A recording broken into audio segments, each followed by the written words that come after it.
These episodes are intended for mature audiences. Viewer and listener discretion advised. This is Stories of a Dandelion with me, Gina Rett, chatting to military brats about the encouraging stories that got them to where they are today. Today, I interview Adéla. Adéla is a fellow Shapian who had graduated with just over 10 years ago. As open and inclusive as Shape is, Adéla and I did not interact much. Today is our first conversation beyond the highs and how are yous. Adéla shares about her time at Shape and how her first day of school was her 15th birthday. So I remember, even though the first day of my of school in Shape was actually on my 15th birthday. So my happy birthday, go to school, and immediately I didn't understand anything, and everybody was new, and it was just me and my brother who we were also in different grades, so we had different classes, different teachers, and so that was a bit not something that you would usually want to do on your birthday, I would say. And how she embraced the American culture that she saw in movies. Coming to the American environment, to me, it felt at the beginning, especially, it felt a little bit like watching a movie, because indeed you get to experience the American culture, and even from the fact the leather school jackets with the school logo, that's not something that you have in Czech Republic. So at the beginning, it was just an amazing experience, and getting to really know and be oh, this is it is like they show it in the movie. She talks about her social anxiety and how it got worse after graduating from high school. It also introduced anxiety to my life even more, because even before I was not necessarily a social person. I do like to get to know people, but it's not I always share a lot. And then during the pandemic, we're constantly bombarded with news about how you should not stay close to people, etc. So that took me a while to get out of the mindset and be hey, going outside is okay. You should go outside and meet people. And it reminds me of why it's important. Now she is learning how to balance her emotions. Yes, and I also took a lot of time to listen to podcasts and listen to other people who are sharing their experience and how to understand the emotions. And do the things that make her happy. Staying active is a really big part. But also, before we moved out of Czech Republic, I always did after-school activities. And when I was smaller, I was a baton twirl. Okay. And then later on, I was a dancer. And I really loved that. And it also required performing on stage and being with a crew and learning new choreographies. And I think that's also one of the things I a little bit regret, was not continuing dancing and pursuing that more, because I find that such a great stress relief. Even to this day, especially when I'm alone, I will turn on music and just dance. As well as reconnect with her roots. This is her dandelion story. Hey guys, welcome back to another podcast. Today we have Adéla on. It is so good to see you, and honestly have probably one of our first conversations together. And I'm excited it's on the podcast and to really get to know you better. So welcome to the podcast. Thank you so much for having me. And nice to have our first conversation, I think. It's so weird, but it's amazing at the same time to, get to connect with you and other people that I never really got to talk to at Shape. So, thank you for coming on and wanting to share your story. Yeah. So first question that I ask, if you were 18, graduating from high school this year, what advice would you give yourself? Yeah, the advice I would actually give myself is to never stop doing the things that bring me joy, and to find joy in every little thing that I do, because it's really easy to get stuck in the day-to-day and kind of go through the repeatable habit. But joy is so important to life, and it's really important to have something that brings it back every single day. True. So true. So tell me about your life as, a military brat. Where were you born? And then how did you get to where you are now? Yeah. So I was born in Czech Republic. I was born in this tiny village in the mountain on the northeast side, on the border with Poland. And I lived there only for, I think, the first 9 months of my life before really the moving kicked off. Where we first moved inside of Czech Republic. First moved to the other side, and I lived there for, I think, 10 years, where I went to primary school until 5th grade, and then we moved again. And for quite a long time throughout that period, my dad also, because my dad is the one who was in the military, so for a long time of my childhood until I was 11, he was also not home all the time, and he would only come back every other weekend. So we were mostly with my mom and my brother. And then we moved closer to Prague, to the center of Czech Republic. There I lived until I was 15 and started to do the first teenage experiences. And when I was 15, we moved to Belgium. I think it was also unusual because we moved in the middle of the year. So I moved in February, March, in the middle of the school year. And then I was in shape for the next 3.5 years of my life. So I went there fully to high school, graduated there as well. And that was really the first experience that I also lived on a military base and got to know more of an international environment and got to live in another country. Yeah. How was that transition for you? It was not fun at the beginning, especially. First of all, like, my English was not really good. They do give you a lot of education in school, but then you don't really take into account all of the accents and everything that goes on with the day-to-day. So I remember, even though the first day of my of school in shape was actually on my 15th birthday.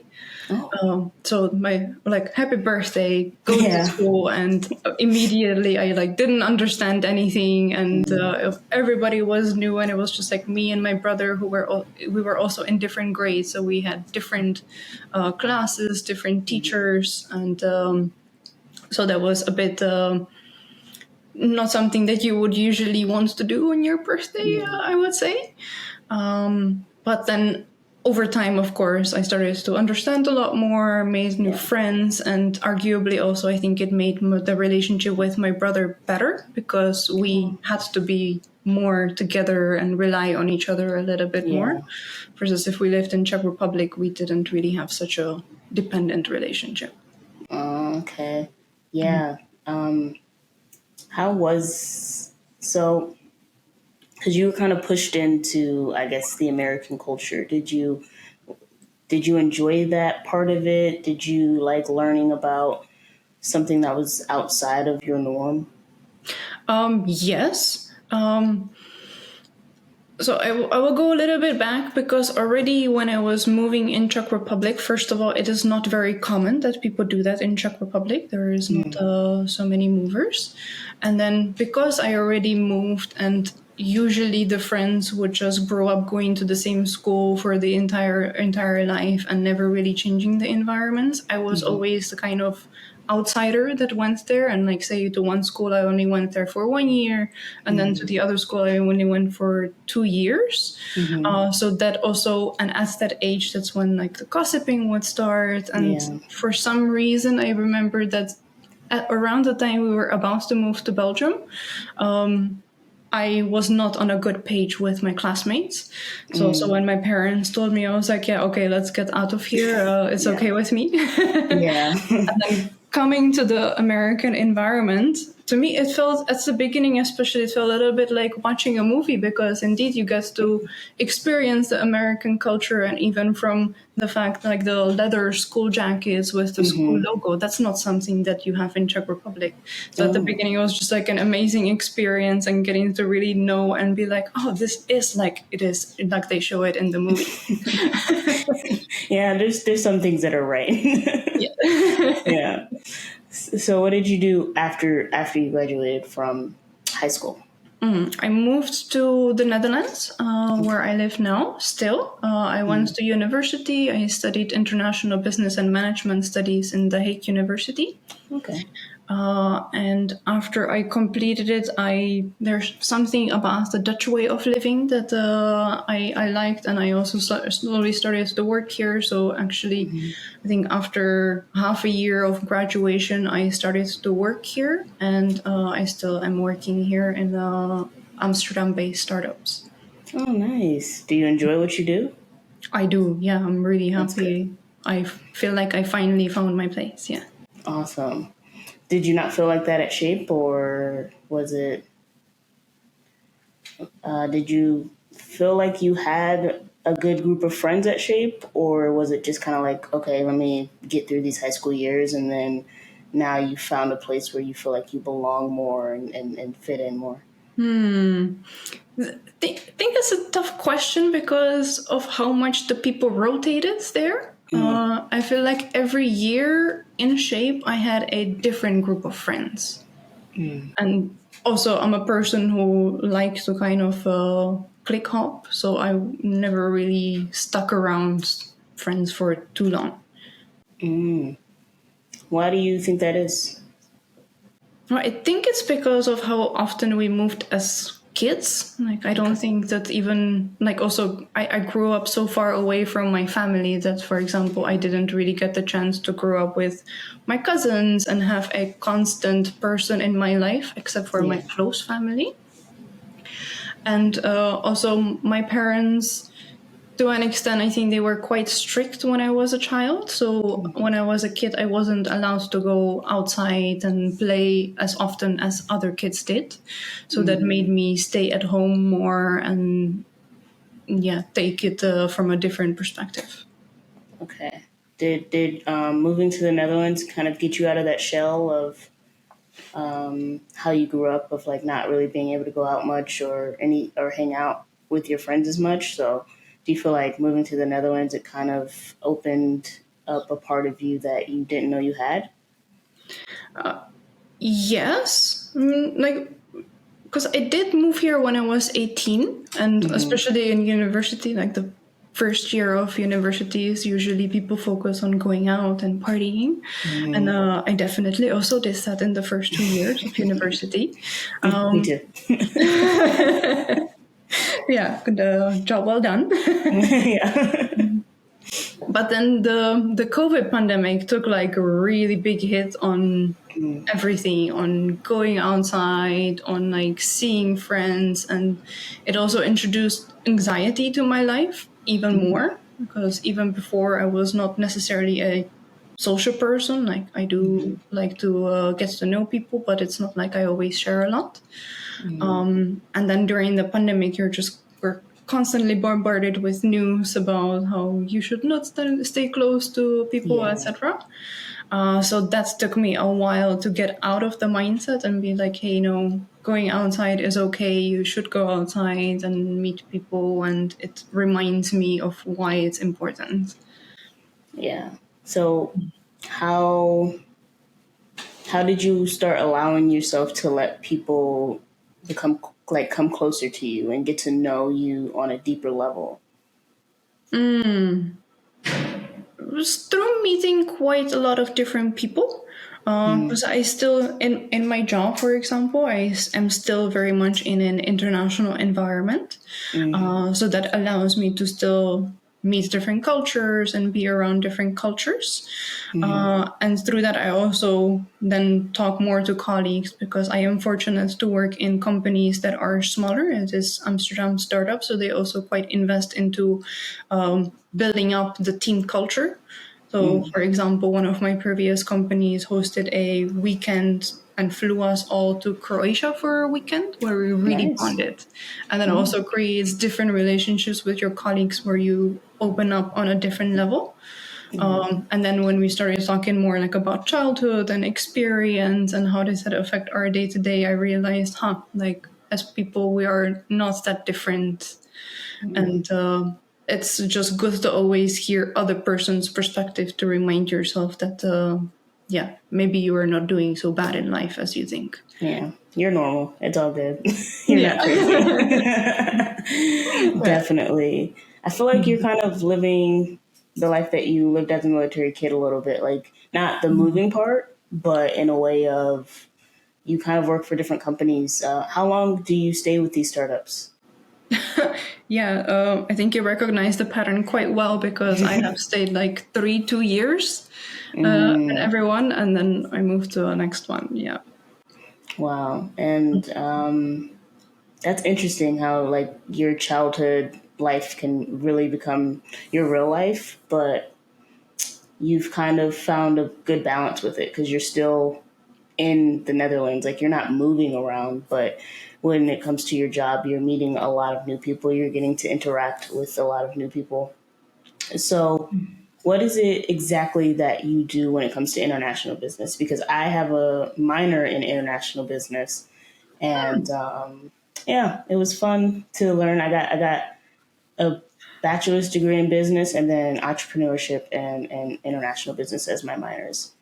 And so, what exactly do you do with your degree? Oh, so currently I work in a company that focuses on helping the healthcare industry. And Okay. what we do is actually really a back end to healthcare providers, hospitals, or any sort of facilities. And we help them connect in the back end so they can easily and efficiently exchange patient data.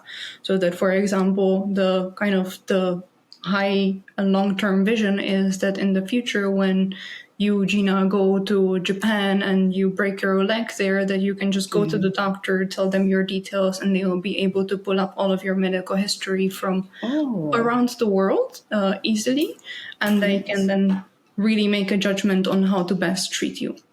Oh, that's cool. So Oh, that's that's what definitely my necessary. yeah, that's what my company does. And what I Mm, personally do there is revenue operations, mm, which is a role that really sits between marketing, sales, customer success, and customer care, and the rest of the okay. departments like finance, legal, and product. And I try to a understand what our customers needs, design the Mm, processes around that so that we can help our customers better and also generate revenue as a business, of course. How can we learn from those processes and data, and what how do we need to train our customer facing roles to help them do their job better? That's kind of in a okay. summary what I do. Nice. Yeah. Yeah. So, do you think being faced at like 15 with a whole bunch of different cultures definitely helped you like step into the different roles that you have in the different Whoa. businesses with the different people that you have to kind of figure out? Like you right now, you're figuring out the customers and how they think. Do you think the different cultures that you've gotten to experience and gotten to know helps you understand your customers better? 100% yes. Like because even the customers, like say most of our customers currently are Dutch. I don't even speak Dutch, and Mm, I do need to be able to understand and just in general work with people. I think it has really influenced my way how I deal with everyone I meet. Yeah. yeah. So, did you have a favorite job? Did I have a favorite job? Yeah, like a favorite startup, should I say, that you worked on? It's the one I'm working in right now. Ah, Yeah. wow. Yeah. The two previous ones, they were also in very different industries, very different people. I learned a lot, but I really love my colleagues now. Just really like-minded people, and just the fact that we can help healthcare industry. It also feels Yeah. like I'm helping myself, hopefully, in the coming years. Yeah. Yeah. Do I you? asked because I guess like you move around so much, it's like would you like to stay in one spot instead of like moving to the next startup? Or would it's like, oh well this is a good time for now and then, figure out what's next. Yeah, no, I like the variety. I got you. Yeah, even sometimes now I'm thinking like I have been in the Netherlands for 10 years. Like, how is Mm. this possible? This is a long time. What am I Yeah. still doing here? Yeah. I do the same thing. Like, oh, I've been in the States for a little bit too long. Might be fine. Time to Yeah. maneuver. And I like getting to know new people, which I'm sure Yeah. that you also resonate with. Yeah, exactly. Exactly. You just want to get to know other people. And I mean, I moved to Texas and now I'm in this whole new type of environment from the East Coast of the United States onto the West, and I'm meeting a lot of new people out here and learning different things and figuring out that, again, we're not so different regardless of what coast we're on, even in the United States. So it's really interesting. We'll see how long we stay here. But so far, so good. Yeah. Good. And do you use your degree in your job? A little bit, I guess so. Yeah, I'm a contract specialist, so I review contracts and I make sure that the military get the services that they're asking for. So yeah, I have to, make sure they have the funding, budget. I have to make sure to read the contract, make sure everything, the services that they're getting is correct, so what they want is correct. So in a way, yes, I wouldn't say I'm full blown using my business or international business or anything like that, but in part. Okay. At least a little bit. Yeah, exactly. Yeah. I think the one thing I would only change about my education is my master's degree. I probably would have gotten it in marketing instead of getting MBA in business again. I probably would have did marketing because I do find interest in that, but it just, I don't know. At the time, I was just like, I'm just going back to school to go back to school and get a master's degree and call it a day. So I didn't think too much about it. Right, yeah.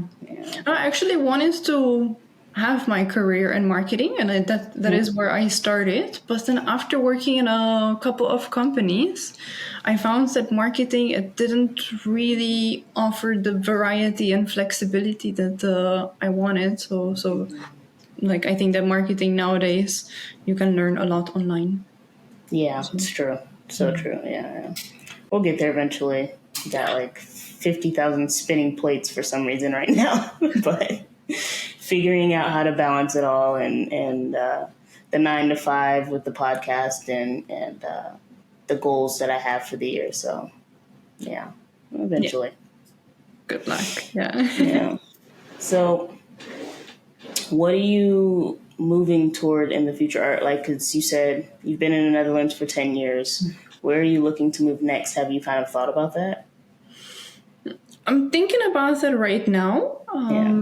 Something that I have been telling myself for a couple of years is that, and like considering that I did move out of Czech Republic when I was 15, I'm also going to be 30 soon, which is going to make it literally half of my life that I live outside of my country. Yeah. And I told myself always, okay, after half of my life, I will decide if I want to stay here or if I want to move back to Czech Republic.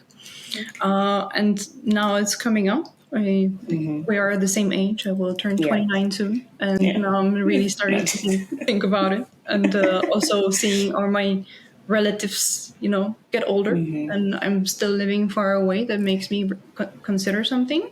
Yeah. But at the same time, I do live here with my girlfriend, who is not Czech. She is from Aruba, which is even further away. And we kind of have to balance that out and see, okay, what is the best place for us? Because we do want to stay together. And so I'm now debating that we may buy a house in the Netherlands. At least. And I also really do like working here.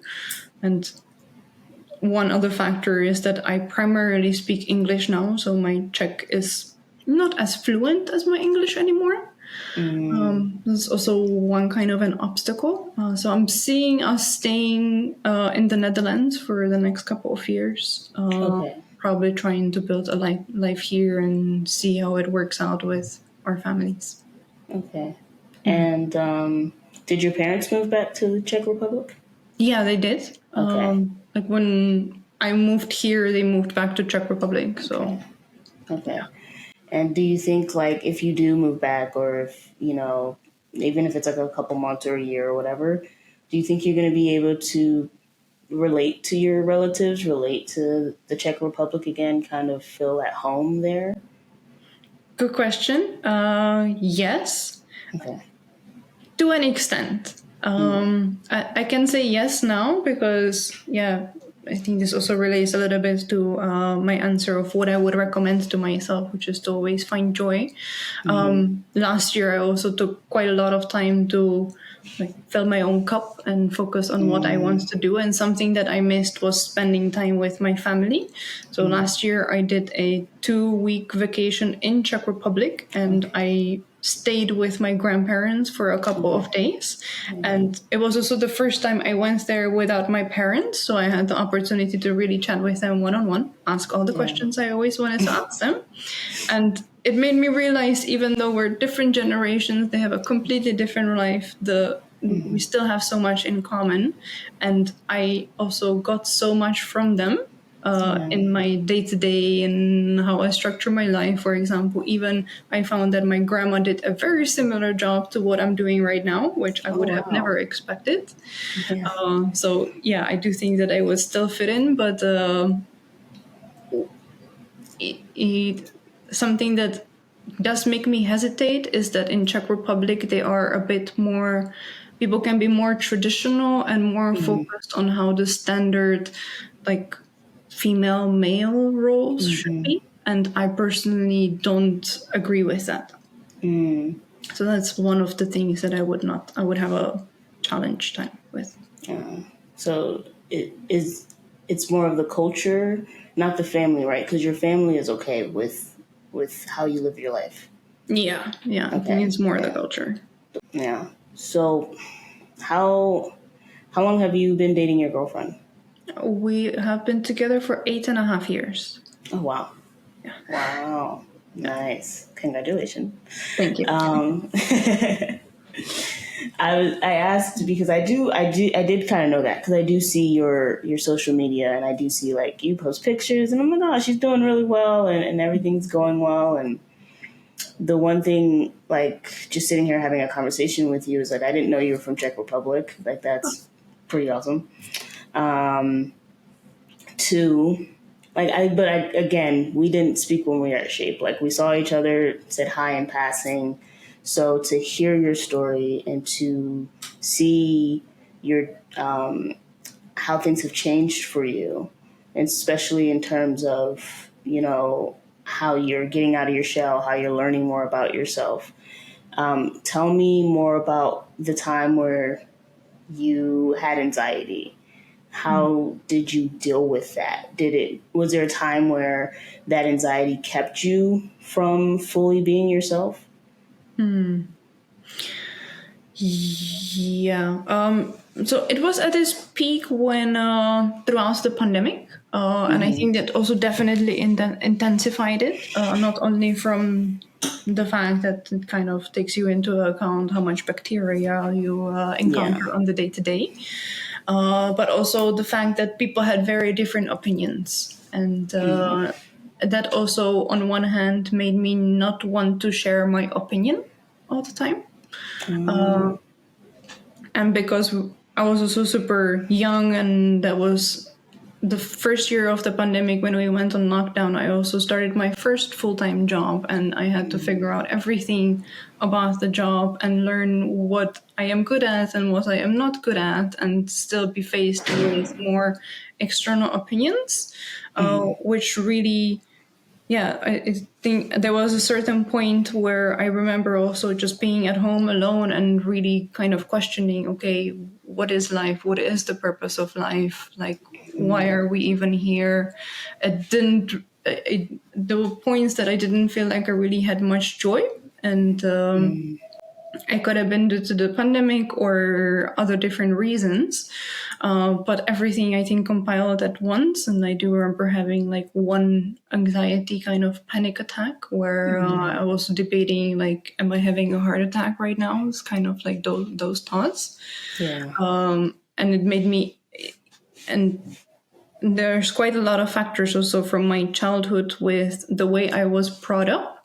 I think because my parents were also quite young when they were raising me, they also were not fully ready for being parents, right? So they didn't know what to expect. And I also later like really asked them about their childhood and my family's childhood, and I realized that we do have some generational trauma going on, where we are not a family that talks a lot. We are not a family that talks about feelings or learns about how to express feelings and that it's okay to have feelings.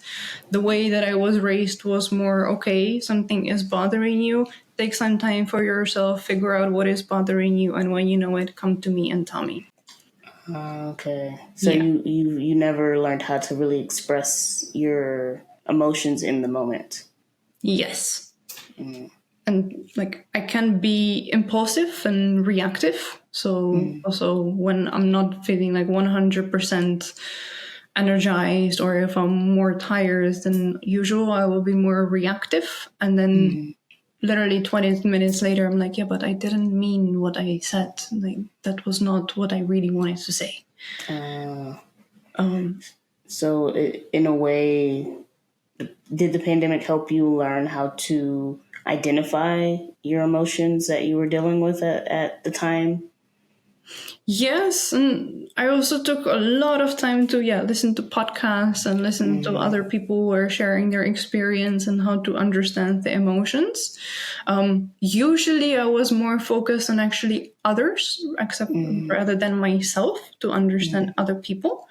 And only the last year or so, I started more looking inwards and understanding myself. What do I feel, and how do I bring joy back to my life?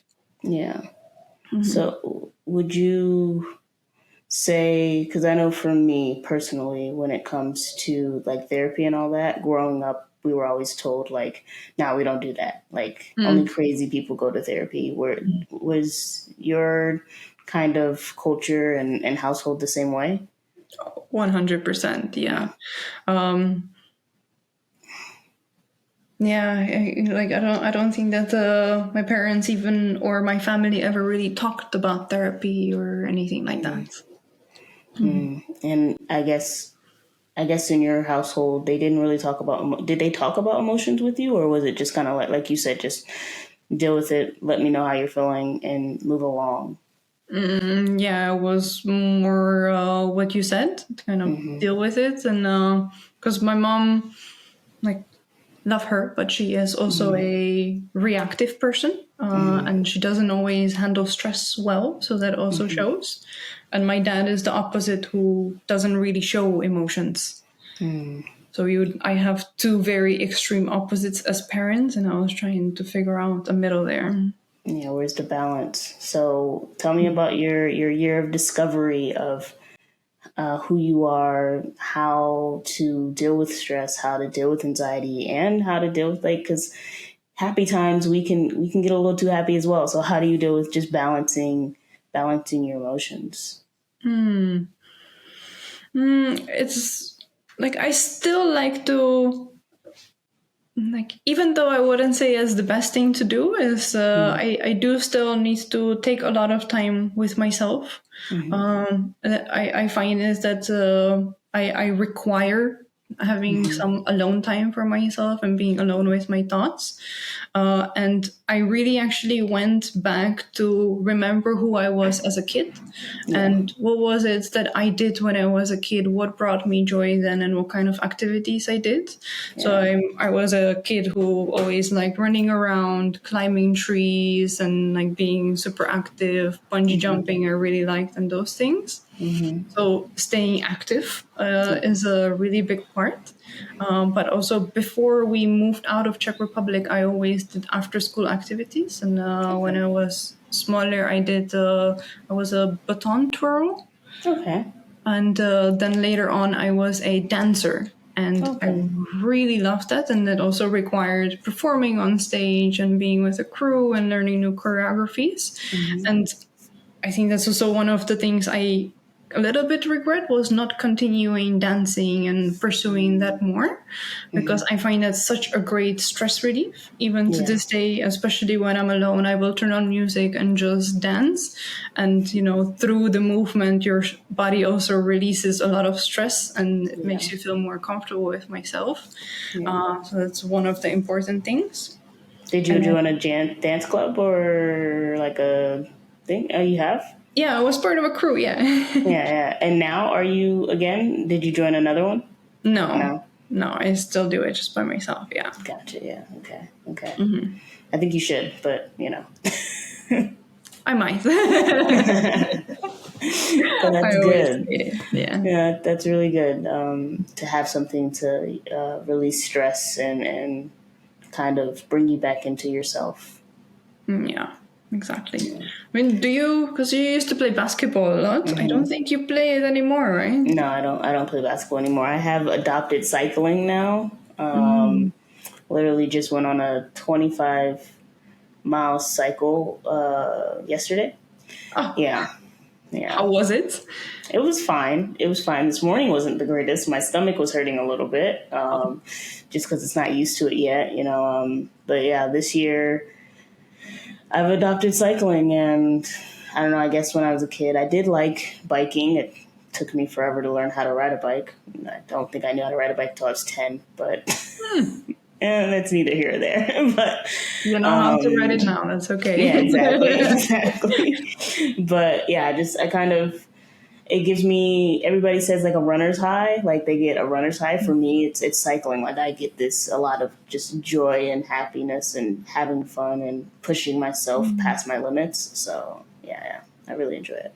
Oh, that's nice. Yeah. Well, good luck with your challenges. I listened Yeah. to the other episode Yeah, where thank you you. mentioned some. Good luck.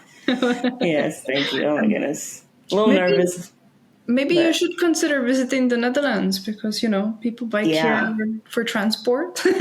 I've honestly looked for jobs in the Netherlands, and I've looked for jobs in like Europe, but since I'm not there, it's very hard to like get a job sometimes because like they're like, oh, you don't live here, kind of already need somebody today or tomorrow and all that. So, but Yeah. we'll see. The future, anything's possible. Yeah, and I also found it that the way that the Netherlands is kind of portrayed outside is that you would expect the Dutch to be a bit more open minded than they really are. Yeah. So even myself living here and finding a job, I do always take into account, yeah, not everyone wants an international, and if you don't speak the language, that's also another factor against you, and Yeah. the culture and everything. So yeah, I can imagine it's challenging from outside. Yeah. But it's okay. I guess it's challenging regardless because moving back was a challenge. It's like you're American, but you're not. So, like, moving back to the United States was one of the hardest things just because you may be a part of this country, but at the same time, you're really not because has experienced what you have experienced or been around the people that you've been around and all these different things. So, it was a learning curve to really just not, not really fit in, but to relate to people and have them understand you the way that you are also trying to understand them. So yeah, it's all a learning curve and figuring out life. And I don't know if we were prepared for that. Like if we were prepared to be like, hey, like you're gonna get out there. I think we are all like very bushy eyed. I mean not bushy eyed, bushy tailed, wide eyed kids that were like, oh yeah, we're about to kill it in life. Hey guys, we are on air. I know, right? So cool to have this. But I interrupt this podcast to ask you guys to please follow us on all of our social media sites. We have Instagram, YouTube, the podcast on anywhere you get your podcast. And please share and like this episode and comment if this episode has affected you in any way. Because the more you comment, the more you like, the more you share, the more people we reach. And the more people we reach means the more the story of mental health and military brats change. So please go and follow us on all of these websites and please share it with whoever and whomever you believe these stories will help change. Because I know that all of these stories thus far has already helped change my life. So again, I thank you guys for watching, and please like, share, comment, and follow us on all of our social media platforms. And I think we all got punched in the face. Yeah, several times. Yeah, like, Just when you think it's done, there's one more in there. one more there every single time, no matter what age you are. Life is coming at you, and you just have to bob and weave and figure it out. And I guess the older we get, the less punches we're getting, but it's definitely a learning process. Yeah. And like I was always curious, and especially you because you have moved around a lot. What it was kind of the difference you found between the mindset of those who have always lived in America versus those who have moved around or may come from international backgrounds? I feel like if you, because a lot of Americans like stay in one state, and they can really be closed minded to the world just because what they see is online. They haven't experienced it for themselves. So they can really believe in the stereotypes, or they can really believe in what the news is telling them because that's all they have. They've never experienced that culture. They've never experienced that place. And so it can be very hard to open their mind to what you're trying to tell them and be like, oh no, these people are like cool or whatever, but the country and da da da, and it's like, oh yeah, every country has like their stupidity, but it's not the whole, the whole thing. And because the news generalizes a lot of different places around the world, even a lot of states across the United States, like it can be very hard for us to understand why, let's say, like Georgia does something different from Texas. So it can be very hard to relate and relay how you're feeling, or for them to understand you, because this is all they know, and kind of more of a broader spectrum. And so it can be lonely. It can be very lonely to do that. But when you find people who are open and go beyond what they see, it's really beautiful. So it just, takes the right people. Not everybody is that closed minded. And I think social media has a lot to do with that. Like, kind of showing the beauty of the world. Yes, social media brings a lot of negative stuff, but when people see like somebody in a different country kind of doing the same thing that they're doing here in the United States, it's like, oh, we're not so different. So it's slowly changing, but yeah. When I first moved here, it was very like, oh, you grew up where? I have no idea where that is. So I'm not really wanting to get to know you sometimes. Yeah, okay. Interesting. Do you also find yourself like nowadays when I meet someone and I start talking to them and then I start sensing a little bit that they may not have the same mindset as I do, I usually ask, hey, can you tell me, where have you lived? Have you always lived in one place or have you Yeah. moved around? Do you find yourself asking the same question? Oh yeah, Yeah. definitely. Like yeah, and it's kind of hard because we all grew up with that same mindset, so we want to be around that same mindset. But learning that you have to adapt, and you have to be around different mindsets, and you have to figure out a common ground to either break the mold and make a friendship or be better coworkers. It is a very fine line from being like, ooh, what you just said, I didn't really like it, and letting that close you off to them, or being open and being like, why do you believe that? Why do you think that? And so I've definitely had to learn that curve as well. Yeah, the digging for the why always. Yeah.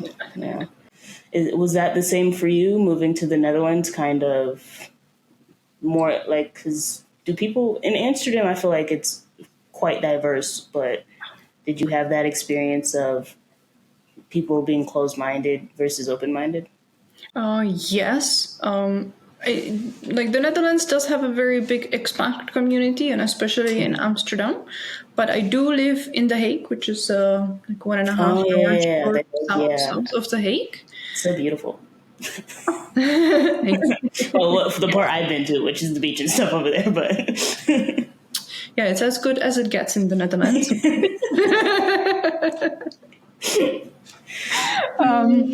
But say I joined the international business school, but the class that I was in personally, like we were like 400 students, so there was of course a lot of students, but the one that Yeah. I was in was 75% Dutch and only a Oh. couple of internationals who were also from very different backgrounds, and some of them also didn't speak fluent English.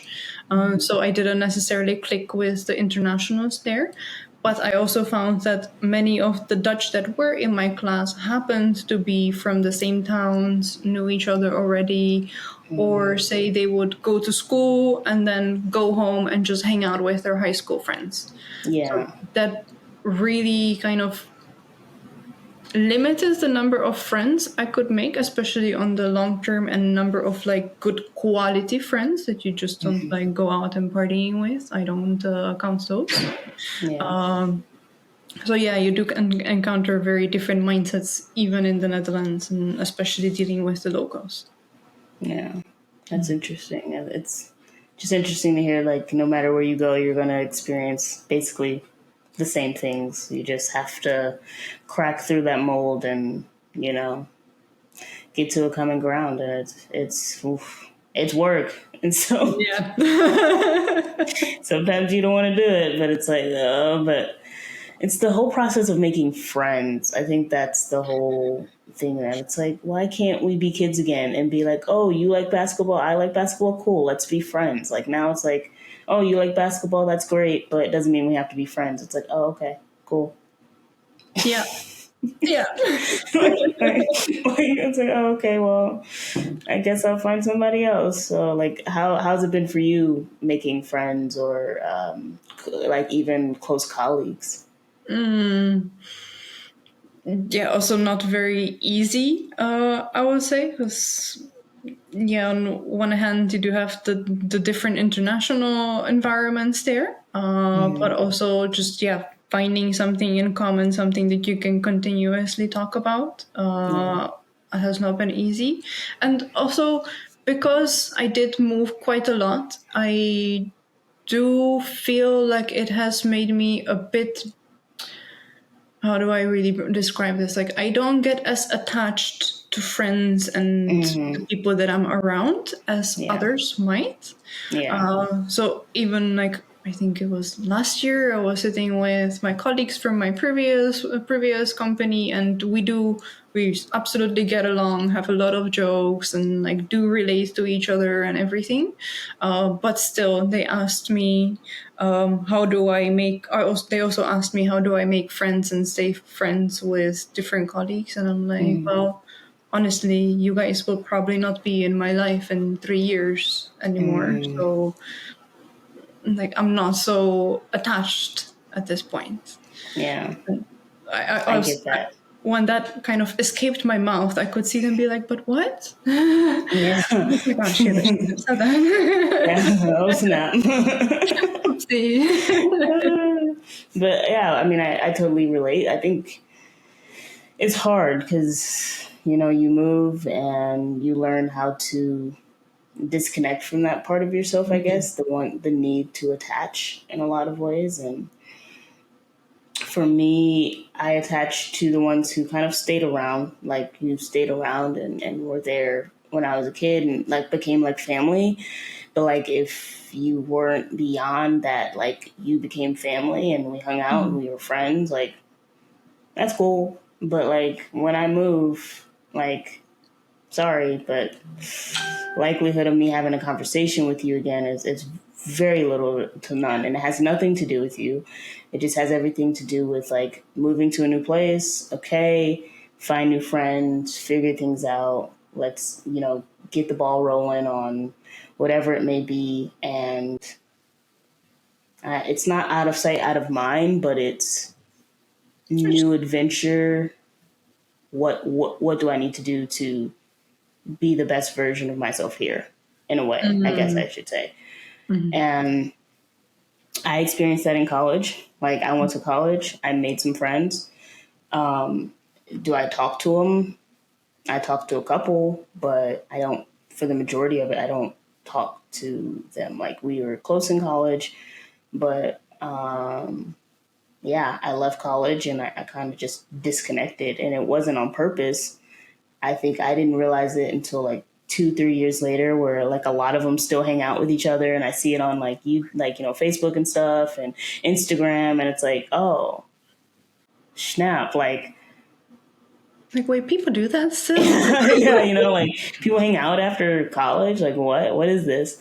And so I was like, you kind of just do it to yourself, but it's not intentional. It's just a learned behavior that you have to unlearn sometimes. And I'm trying to unlearn it because, like, I do like my coworkers now. They're really good people. And if I do move, I don't want to just disconnect. I want to stay connected, but it's just a very hard thing to unlearn. Yeah, I agree with that. I have started to like cherry pick a little bit who I keep in my life, and usually from also from university, I have kept. Am still in touch with one person, one friend. I think the rest haven't really spoken to. And from my previous jobs, I also kept like one or two. Yeah. And then those are people that I try to text and like see them still, or get in touch every 2 months or so. I try to get in touch with someone. But it's also really hard to find someone who would understand, me and who I am as a friend, because I'm not a person who will reach out every day, and I will definitely not text you like updates of my life, or like some of the friends what they do also, that they send each other like outfit options to choose, and I'm not going to do that. Yeah. You do also have to understand that I'm very flaky in texting. I will ghost you for a couple of months, and then I will get in touch again. And that's not really a good quality to have as a friend. So I understand not everyone wants to maintain that type of friendship. Yeah. I've definitely learned, like, I have to start scheduling things, like scheduling.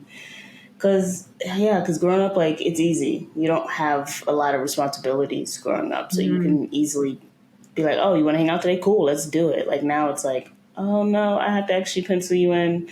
And it's okay to pencil you in because we're all busy. We all have lives. Like, planning up a visit or planning a time to talk to you, it still does mean we're friends. That doesn't take away from our friendship. It just actually means that I care more. So I'm learning how to do that, and it's interesting. Yeah. And I think you also talked about it in one of the previous episodes, that you do have to schedule in time to also not do anything. Oh, yeah. Yeah. And that I find very difficult, especially with like the day-to-day challenges, work, you have to do your chores, and then you have to schedule in some social life, and then you have to schedule in some chill time. It's like sometimes people reach out to you, what are you doing tonight? And it's like, nothing. And they take it as, so nothing, so you're free. No, I'm not free. I scheduled nothing for a reason. Exactly, yeah. I want to be home with my cats. Exactly. Yeah, like we had this pass because one of the presidents passed away. So they gave us his birthday off. I don't know, a day off, and I literally did nothing, and it was the hardest thing of my life, like just to lay on the couch and do absolutely nothing, because I had been going since before Christmas. Like, I was like, all right, cool. My mom's coming. We're going to go do this, this, and this. Okay, then it's New Year's. All right, after New Year's, I got to get back into work. Okay, what needs to get done? All right, I still got to work out because my goals this year. And so, like, I was just going. And that Thursday, like, I just laid there and I was like, this is the worst thing of my life. Like, thinking of everything you have to get done and everything. And I was just like, but I have to do this. I have to do this. I have to do this. And so I just stayed in it. And after a little while, you're kind of like, okay, like, yeah, your body like tells you like, oh no, you needed this. You needed to just be and sit and do absolutely nothing because I'm tired. And I've learned that the best way to keep my body healthy is listening to it. So yeah, it's a balance though. It's a balancing act. Yeah, I also struggle with doing nothing. Yeah, your mind just goes, it's like, man, I could really get this done today. But no. not today. Yeah. Yeah.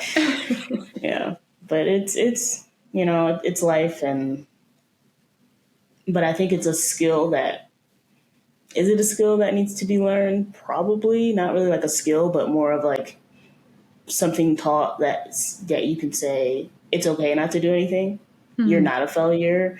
You're not lazy because you're sitting around doing nothing. And for us, I believe a lot of like if you're doing nothing, then you're being lazy. If you're doing nothing, you're being unsuccessful. And like so, associating those two things is they're not associated when you just need time to rest. And society can definitely try to push you into this go go go mentality instead of slowing down. Is that the same? Is that for the Netherlands as well? Because I know Europe is kind of more of a relaxed than United States, where things are always open 24/7 and stuff like that. Do you feel that push to continue to work even though it's not the same?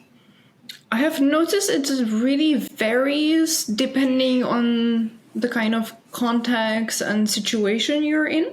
And I will look at my companies that I have worked in now. I'm in my third one, so Okay. because they were in different industries, they were also had a different number of employees within them, but they are all kind of startup, scale up environments, which are already have a reputation for being very demanding. A lot of people can work overtime and, trying to figure out everything.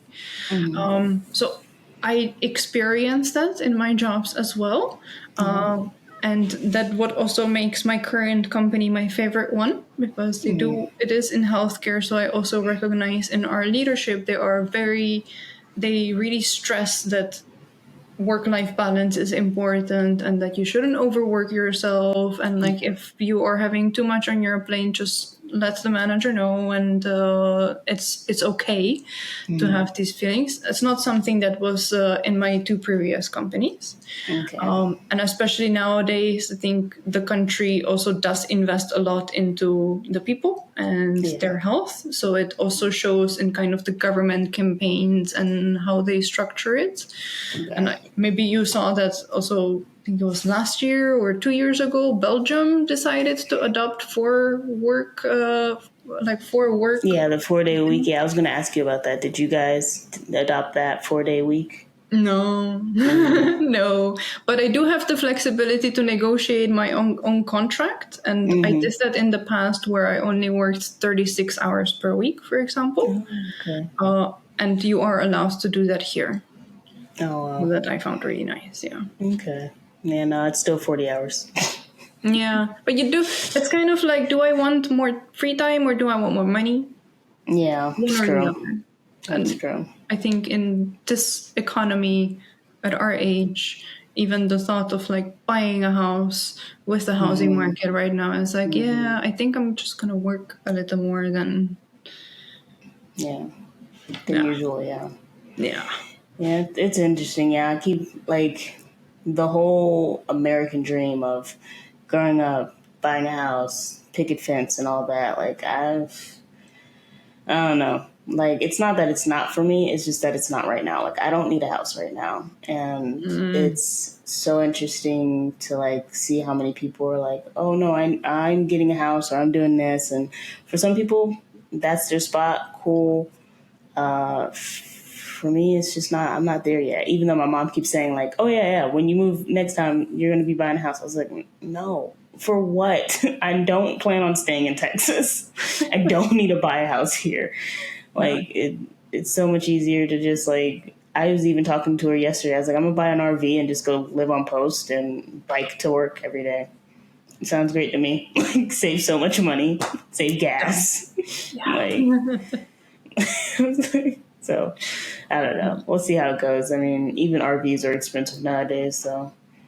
Yeah, but yeah, it is true, because owning anything is more responsibilities, more work. Just like you say, renting is easy.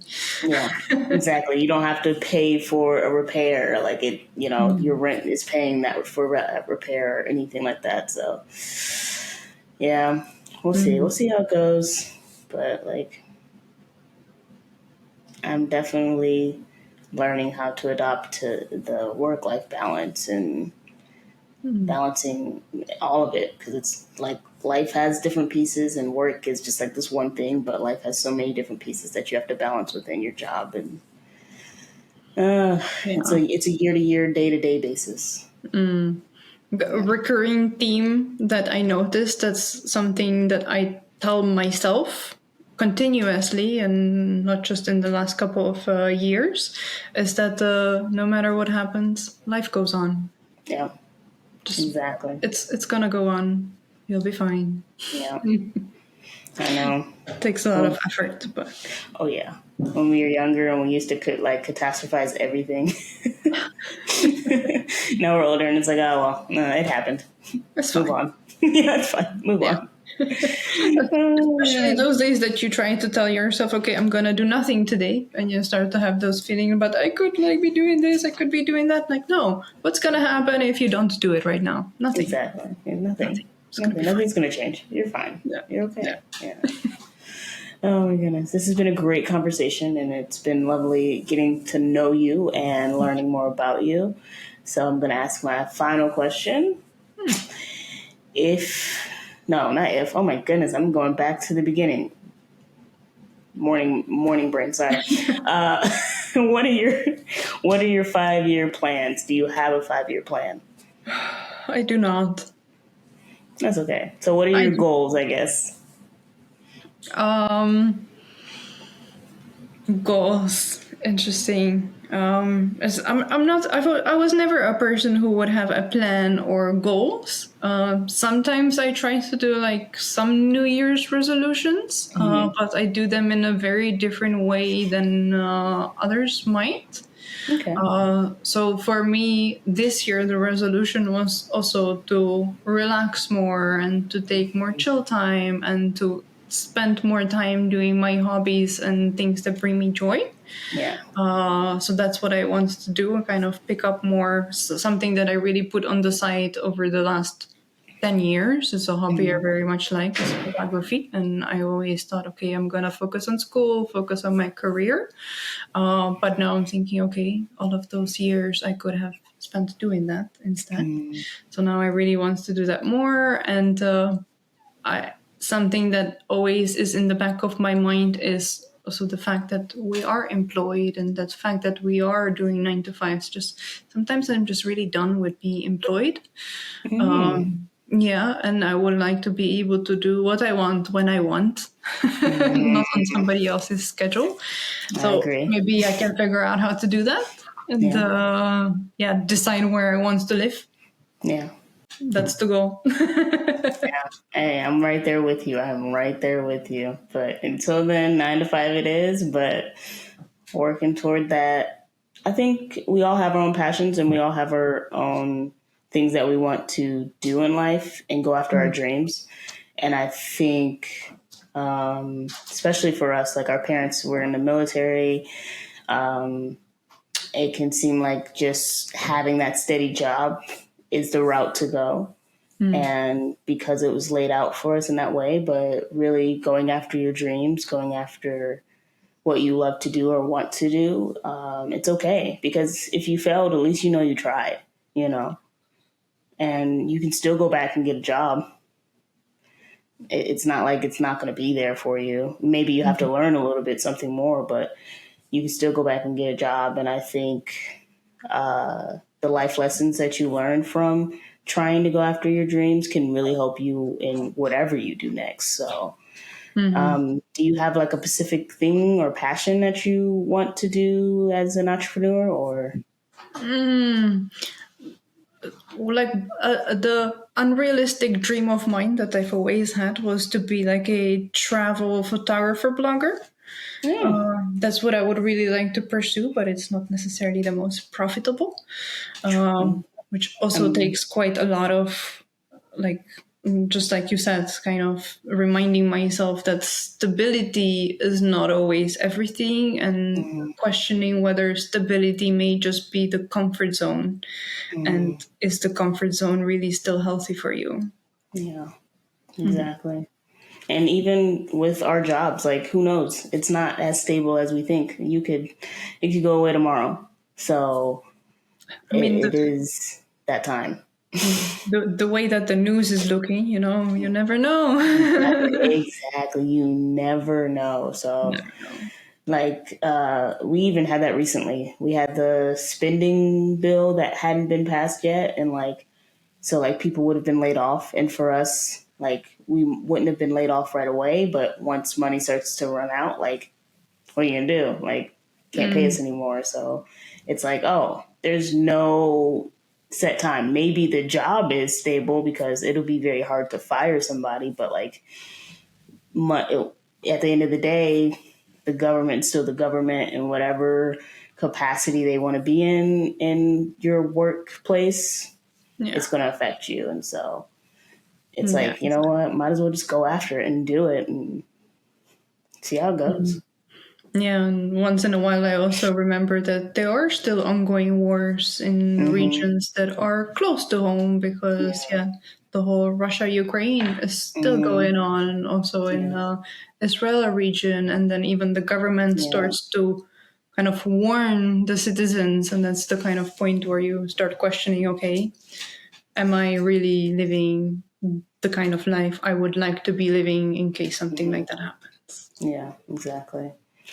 It definitely puts everything in perspective. Yeah, it does. Yeah. Wow. It was great talking to you. This has been an awesome conversation. Would love to have you on if you ever want to come back. And also reach out to me whenever. Like, I love just having random conversations. And so if you say, hey, what's up? I'm like, hey, how you doing? Like, I'm just, I'm learning how to stay connected. Yeah. So definitely stay connected and, reach out anytime. Never a bother. Always welcomed. And thank you for coming on and sharing your story and having a conversation with me. Yeah, thank you so much for having me, and same to you. So feel free to reach out if you Will do. ever come to the Netherlands. Definitely hit me up. I'm coming to Amsterdam, man. It's been a while. Yeah, it's time. Yeah, it's time to But come I'm back. looking forward to also seeing your future episodes and more videos. And I really hope that this also brings you the joy and success that you want. Oh, thank you so much, and I hope the same thing for you. Go after being a travel blogger and vlogger. Honestly, we're moving more. Like, you might have to vlog as well, and I think I can see you as one of those. So I think it'd be really interesting and exciting and good for you. So, hey, if you ever need any help, I would definitely gladly come and visit and be like, hey, hi guys, I'm here. So yeah, definitely. Hey guys, I hope you guys enjoyed this episode. There are a ton more tea time episodes, as well as stories that are going to be shared on this podcast to come. So please like and subscribe or follow down below. And I will see you all next Military Brat Monday. Thank you guys for tuning in. And I am so excited to continue this journey with all of you.